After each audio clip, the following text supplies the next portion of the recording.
il est venu afficher le soutien indéfectible de l'Iran à la Syrie. Le ministre des Affaires étrangères iranien, Mohammad Javad Zarif, a rencontré lundi Bachar al-Assad. Une rencontre qui intervient alors qu'une offensive de l'armée syrienne, ainsi que de ses alliés russes et iraniens, est imminente à Idlib, dans le nord-ouest de la Syrie.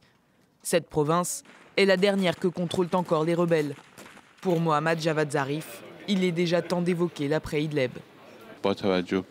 En reconnaissant les victoires retentissantes contre les groupes extrémistes et terroristes, il est maintenant urgent de commencer à reconstruire la Syrie pour trouver une réponse aux désaccords et aux besoins humanitaires. Il est aussi nécessaire de commencer à faire revenir les réfugiés. C'est une étape qui a déjà commencé.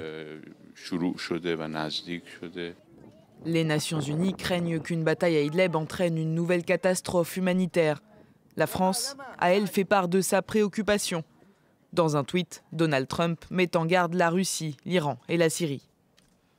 Le président de la Syrie, Bachar al-Assad, ne doit pas attaquer imprudemment la province d'Idlib. Les Russes et les Iraniens commettraient une grave erreur humanitaire en prenant part à cette potentielle tragédie humaine. Des centaines de milliers de personnes pourraient être tuées. Ne laissons pas cela se produire.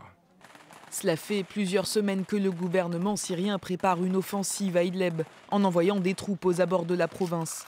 L'Iran et la Russie devraient soutenir cette attaque, mais la Turquie de son côté cherche à l'éviter, craignant un afflux de réfugiés à sa frontière. Ankara, Moscou et Téhéran se réuniront lors d'un sommet en Iran vendredi pour évoquer la question syrienne.